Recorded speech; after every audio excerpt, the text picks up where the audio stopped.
Hello and welcome to this channel. In this video we will be looking at this lovely RICOH automatic that got stock some 20 years ago. I had a lovely garden view for this disassembly, so there was some greenery around to rest my eyes on when the watch started giving me a hard time. Okay, this watch has many complications, a date setting and the automatic works. So let's start by removing the rotor first. As you see, it is a lovely one with little gear bearings inside the rotor itself. That is dry as a bone and probably a bit conky, so that will need to be addressed while cleaning. Moving my parts tray closer just to make sure I can drop everything neatly in there, starting with the rotor. Now that's the automatic winding works cover, and the two screws are for the main barrel and the reversing wheel, which is good to know is reverse threaded, and if you don't want to end up with a broken one.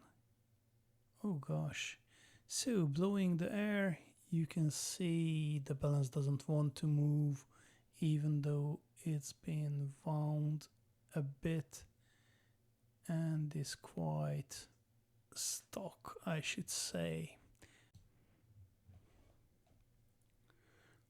I'm trying to get a grip on the mainspring barrel because I will have to let power down from there. So just trying to fit the screwdriver in. I think I should give it some sharpening. Okay, setting the click aside. As you can see, there is no wind in this movement. Let's try giving it some.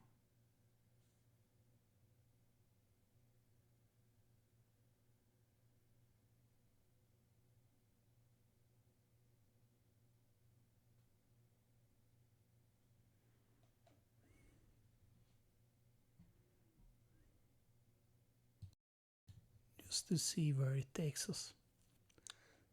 Okay, so winding the watch should start the balance moving straight away, and I often nip off with my little blower only to get just a couple of ticks before it just stops.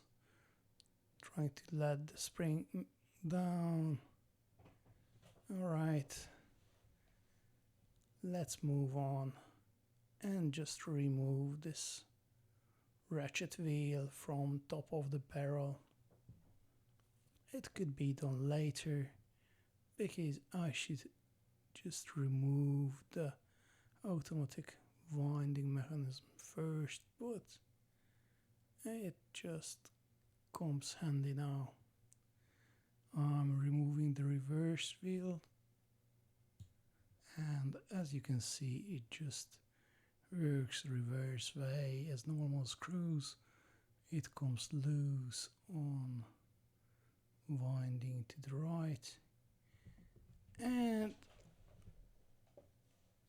now with these huge screws out of the way, I can tackle the automatic works, which are held down with these two screws, one up there. These are normal threaded, of course. I think only the reversing wheel is reverse threaded. So I'm to be greeted with a few delicate components underneath that perform the automatic winding as the rotor moves around. It's a bit hard to grab this plate. There is no leverage, and it is just like everything in this watch is gunky and stuck. Let's use a screwdriver on the post that holds it down. It should do it soon. And trying not to pop everything off, because there goes one piece of the reversing wheel. I think that wasn't in the right place to start with somehow.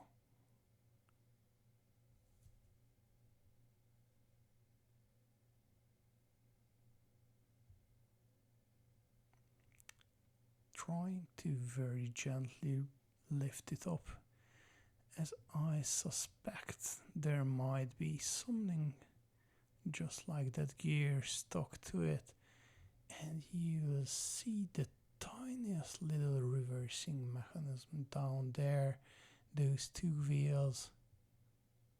Yep, this is just stuck here. Good, removed it. Fortunately, this didn't have any issues removing. And you see those two tiny little gears, those are the ones that engage when the rotor is turning around and transfer power onto the ratchet wheel as if you were winding the watch. If it's wound one way, single gear. If it's on the other side, both gears engage, which essentially makes the wheel spin, the next gear spin the same way. Funny thing that is, you can see on the top left, as I moved the reversing wheel, yep, that should be there when it's complete. Just trying to put it back so I can snap a photo. And know where it is. Of course, it's upside down, because that part goes into the ruby, the pivot of the ruby underneath. So you can see the winding stems place on the top left, where it just goes straight onto the main wheel's ratchet.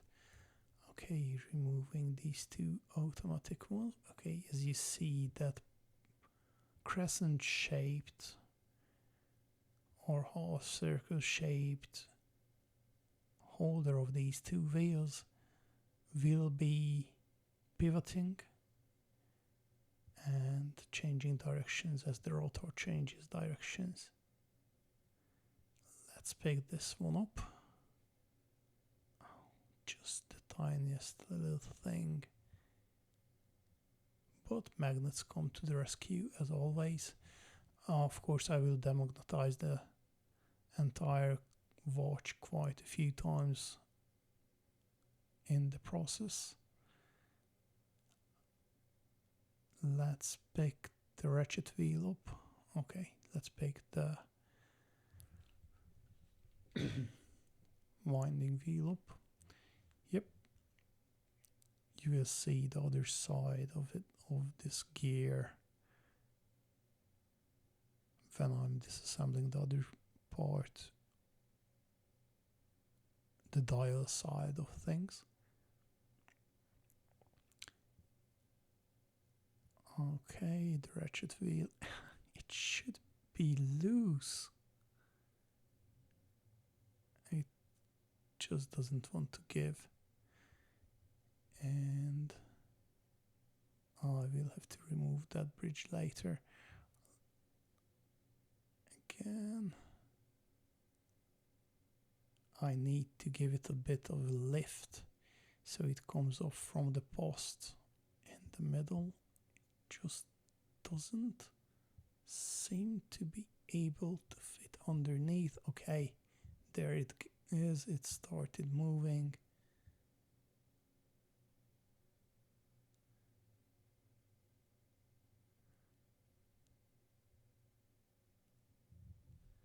And there we are.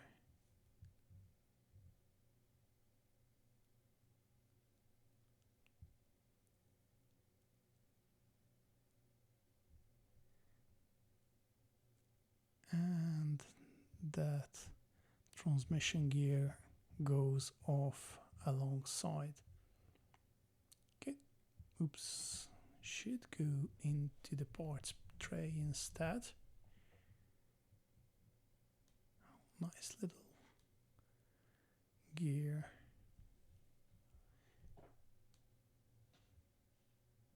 You'll find most gears in the watch are dual gears to change the frequency. See how I'm trying to move this one, and just the balance should just start oscillating from a single touch, and it doesn't. It's stuck or just dirty.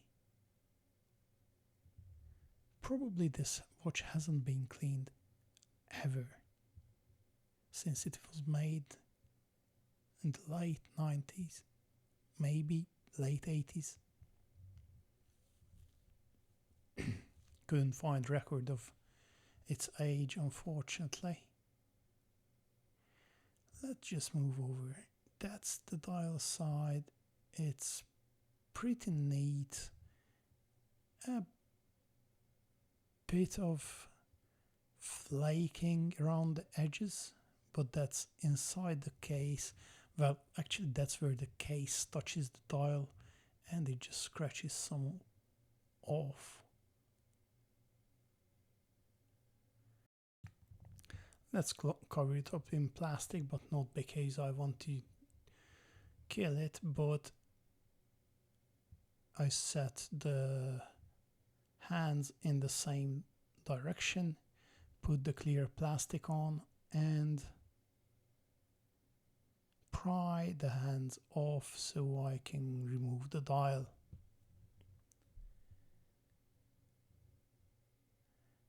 The role of the plastic is dual. First, it prevents scratching the dial, and the second reason you should always try putting it on is to ensure that these hands don't just fly away when you pry them off. They are extremely light, and I'm using my Canon pinion puller tool or hands puller tool to reach under them. It's great because it can remove all hands in a single swoop without having to worry about getting some levers underneath. Now with the hands off, let's just put them in a nice little plastic container along with another couple of sets of hands, just to make sure they are not scratched, bent, or lost during the cleaning process. These hands are delicate. They cannot be cleaned with the ultrasonic or with any abrasive material, so I just swipe them off with something soft.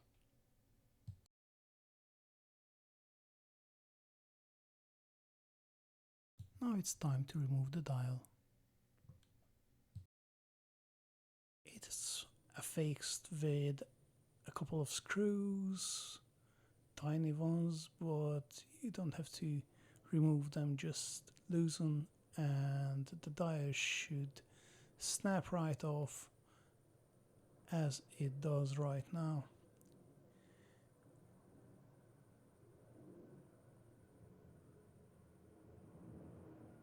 And there you go, lovely.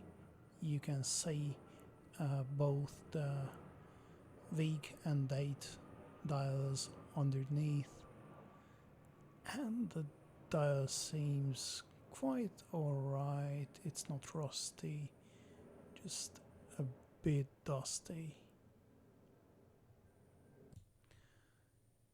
To ensure I'm not scratching it while banging it around in my boxes, I just wrap it up in some watchmaker's paper and put it away in a tiny little box, never to be seen again until the end of this series of videos. Now comes the dial side. I'll be completely disassembling the watch, so let's start by removing the week wheel.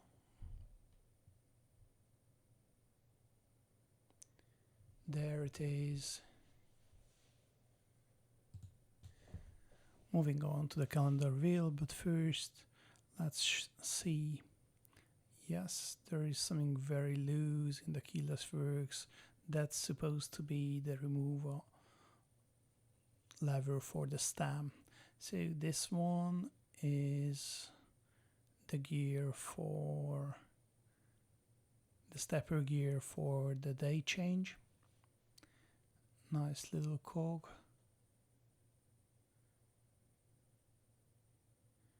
Takes a bit of while to remove because it's very thin and unbelievably jumpy.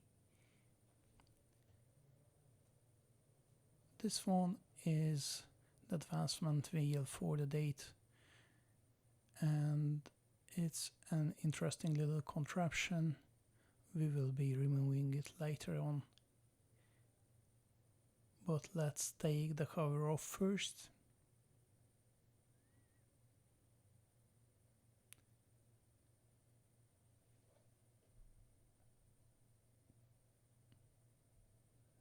Where the screw doesn't seem to agree with me. Moving on to another one. So yes, that's removed easily. The second one,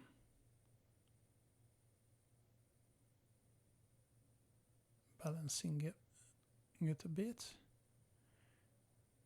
In the meanwhile, I did sharpen my screwdriver because it doesn't just fit in the grooves of these tiny little screws out of the box. Okay, recognizing that I might need to remove these levers first, but never mind, I started removing the cover, so I will be removing the cover, and as you can see, one of the springs were loose in the mechanism, so now I will have to reconstruct the entire puzzle of the keyless works by myself. That's a lever that jumped out some years ago, letting the stem go, so essentially the watch couldn't be wound or set properly for years now. So as the movement mostly disassembled itself, all I have to do is just remove the rest of the parts, trying to remember where each one was, starting with the screws, the cover plate,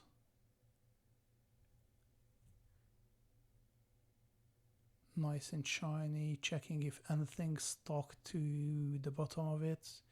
That comes important in the the date wheel. Moving on to, that's the setting lever for the stem and the brake, so the stem doesn't just jump out itself.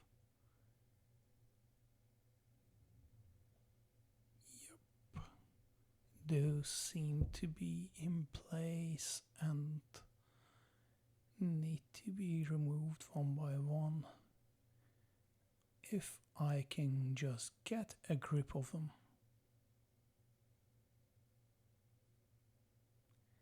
So that's the setting and the keyless works. Checking if anything is loose or stuck beyond repair. Fortunately, everything seems to be fine and some of the levers work as expected.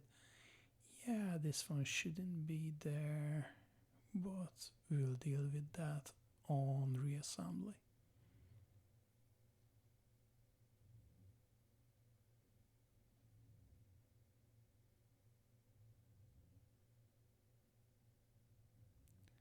So removing the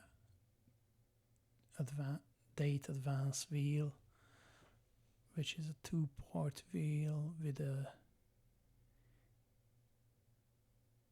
eccentric. Oh, yeah. Okay, moving back into the brakes. Let's just take them off. This is a lever that stops the date wheel from spinning over, and the little spring next to it keeps it in tension. Let's just take it off. Disassembling a watch is in layers, so you try to go from the top layer towards the bottom, and I try to keep each complication and major part of the movement separate in my parts tray, so I can try to figure out where anything originally was. So removing the brakes and moving on to the R wheel. This is a bit more stuck than it should be, but nothing serious. Moving it aside. Okay, the cannon pinion shouldn't come off too easy, so just giving it a nudge will use the removal tool on it lighter. That's a funny looking spring, but let's move on to the settings wheel. Okay, this one is when you want to manipulate the minutes, but let's just complete disassembling of the calendar works. That complication is a complication and quite difficult. Okay, that's a funny looking spring. Let's keep in mind how it was, because I will have to try to put it back on in at a later stage and in a later video. Now this one is a very thin wheel. Yep. So let's just remove another brake from there. That should be easy. You may notice I'm not wearing gloves. That's because this watch will be cleaned straight after it's disassembled, taking off the settings wheel, and yeah, that's the main winding wheel from, or the setting wheel from the keyless works, but that can be removed later. I'm jumping around a bit trying to see what's easy to remove and what takes a bit more effort. Moving back and completing the calendar disassembly. Yeah, we should be able to take this one off. It's just a bit stuck. Let's remove that tiny funny looking spring or tensioner.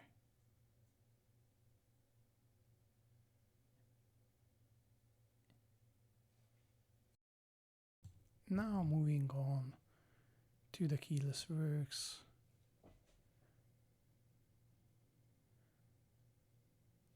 Keyless works are essentially where you wind or set your watch, so it's either connected to the main barrel or to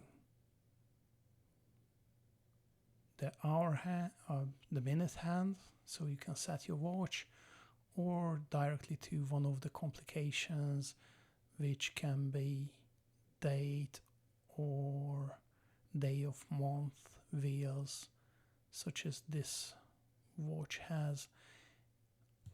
On simpler watches, these are very easy to understand mechanism, but on this one it's quite intricate.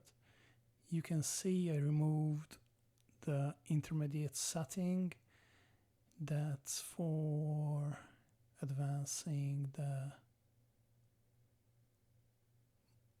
day of week, I believe. Has a little, this has a pretty standard spring and a tiny little lever to push on the right.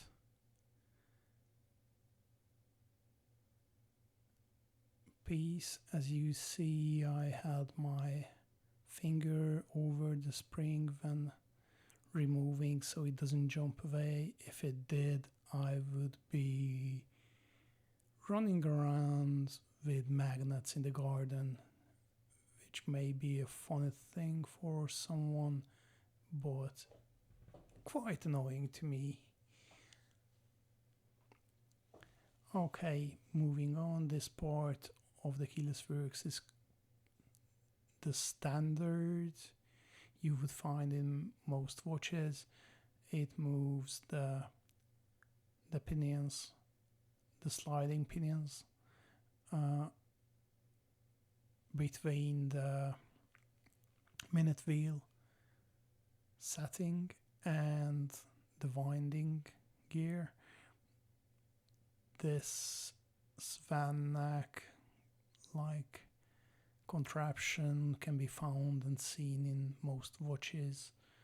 This is essentially something that provides the nice clicks of the winding stem when you're pulling it out and pushing it in, so it keeps it in the right place.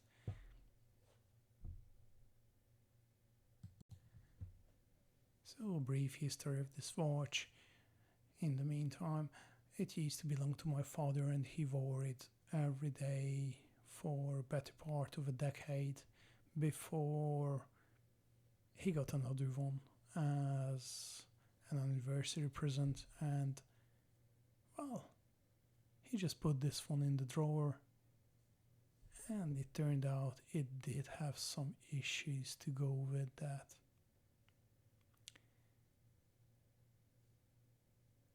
As we've seen, the keyless works just jumped out when I tried taking it apart, it will have to be reconstructed from memory.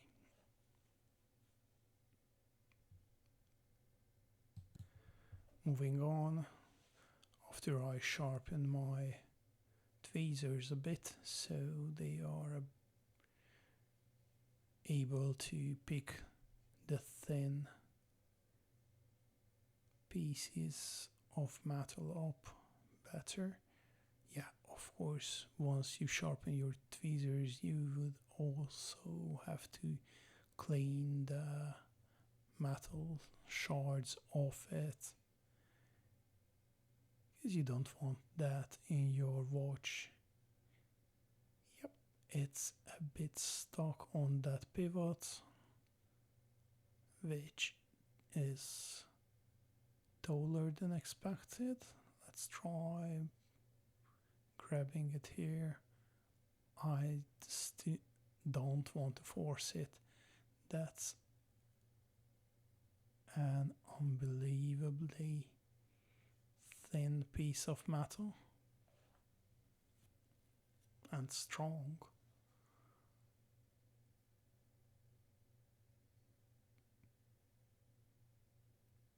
Yep, there it is. Just needed some more leverage.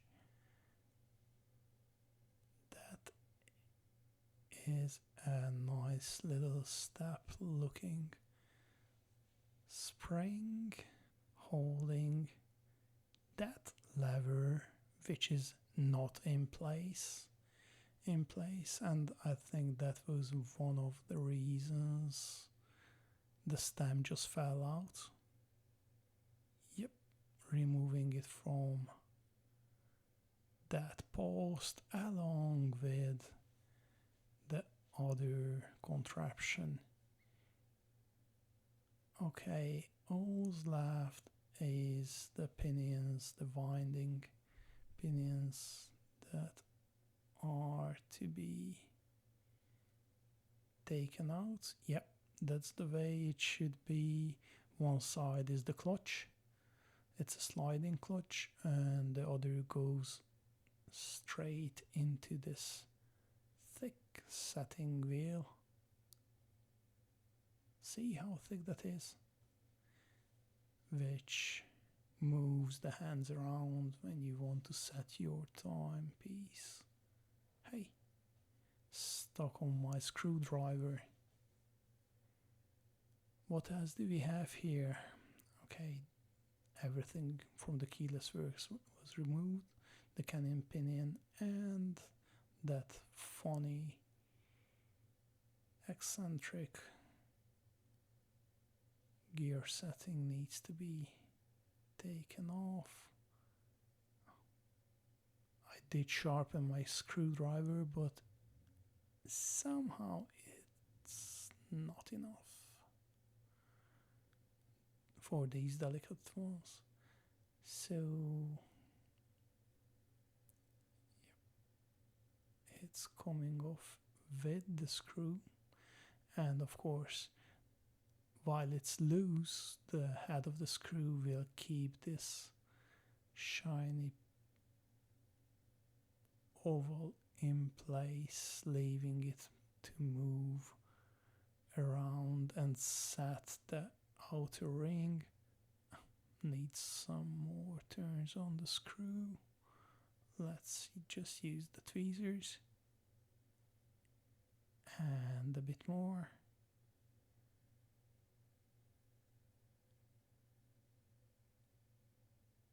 Should be coming out. But let's just give it another turn with the proper tool. Well, my microscope has a bit of shading issues. I'm not sure if I can correct the colors in post. My hands are not that dirty. So now I can grab that tiny one. Actually, there are smaller ones in this on the automatic works, and we're almost completely done on this side. Let's just grab my, yep, there's nothing there, I just seen it through the scope, but let's grab this pinion remover. It's a very cheap tool, probably I need to get, well, either get it fixed and tuned up or get a proper one. It is not just used for removing this cannon pinion, but also good for removing the hands on the dial side. So there it is. Still hard to see. Let's move it around with the tweezer. There's your cannon pinion. That moves your minute hand actually. Inside this pinion is the seconds pinion, which is on the other side, and I've just switched over to the other side, and let's start disassembling that part. This one starts with removing the balance wheel. I've already let the power down from the main barrel, so essentially that means this is not a wound watch. It's not going to jump out and, well, hopefully will not break any of the gears, which happened to me on one of the cases. As you see, the balance is free and the hairspring seems to be coiled properly. It should not have been stuck, and I didn't show that, but I couldn't even start moving it around with puffs of air from my blower. Moving on, first checking there is really no more wind in the stem by moving the pallet fork, then removing the pallet fork cover. That's another tiny groove that I had to put my screwdriver in, and here we go, and it is a bit stuck as everything in this watch is sticky. Now that's out, let's take that off from the post with a tweezer and place it in the parts tray.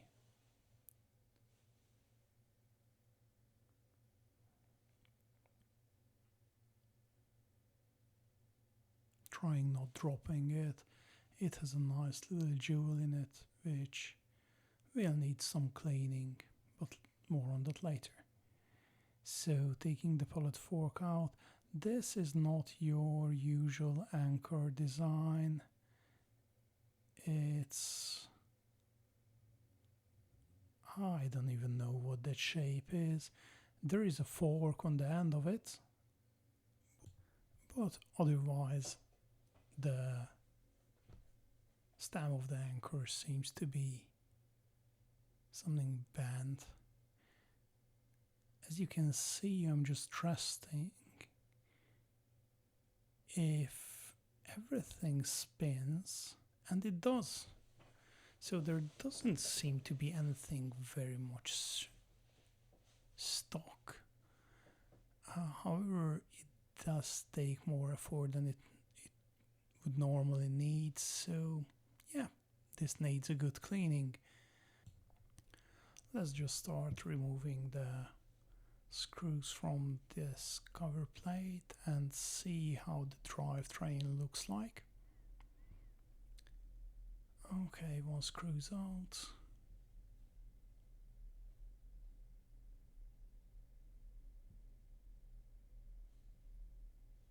Here comes the second.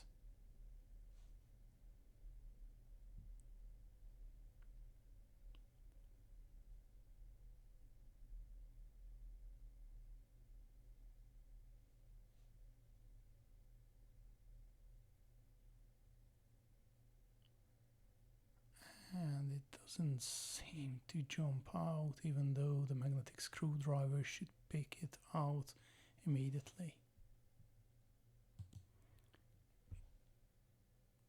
Oh, let's give this bridge a nudge. Oh, there's still a other screw holding it in.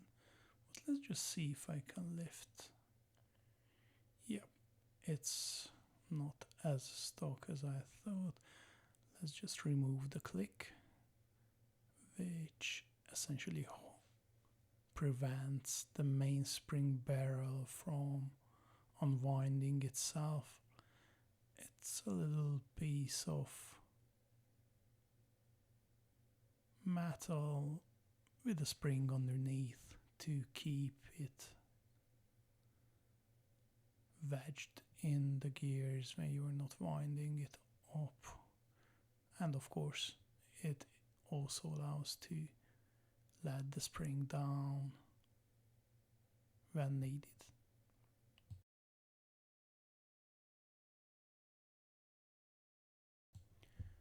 And off comes the last screw. After a bit of nudging. And testing if everything works alright with this.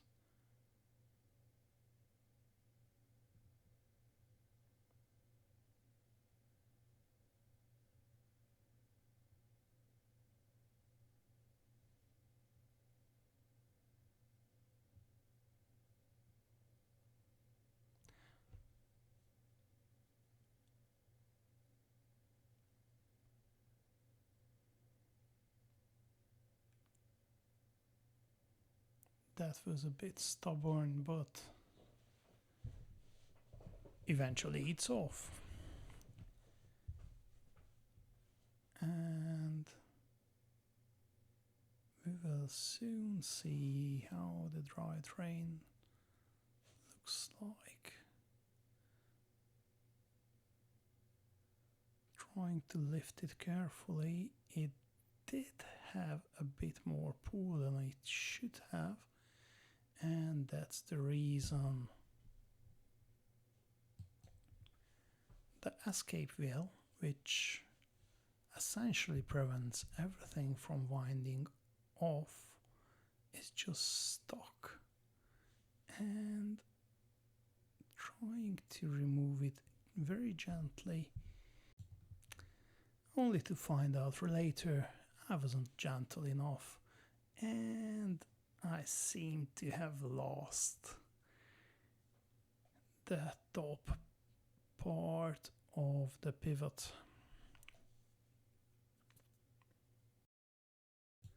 Now with this bridge out of the way, you can see the drivetrain, the train of wheels. There it is.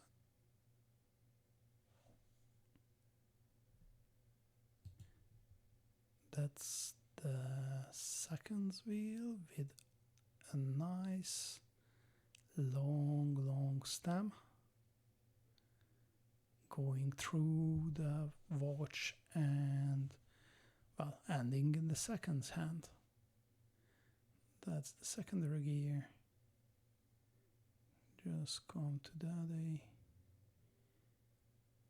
and go into the tray, leaving the mainspring barrel and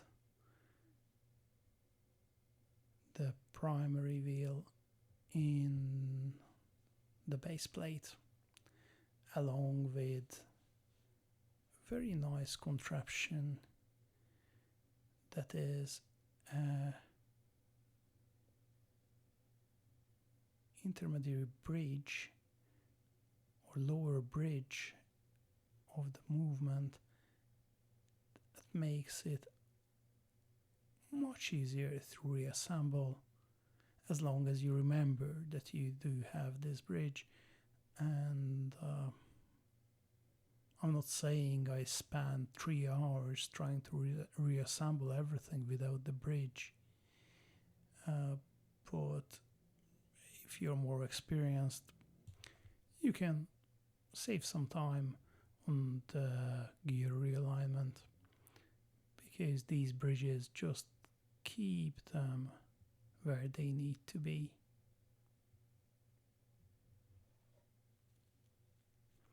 Now this one is quite stock, or I should say precisely manufactured to fit.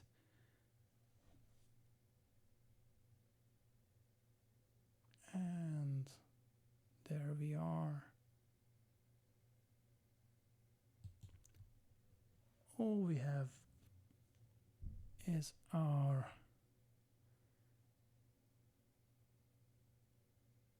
primary wheel,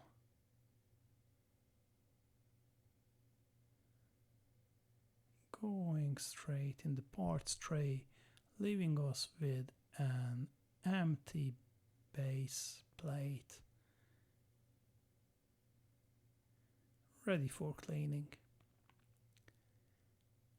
In the next episodes, I'll try to clean this up and reassemble the works. See you there. Like, subscribe, etc.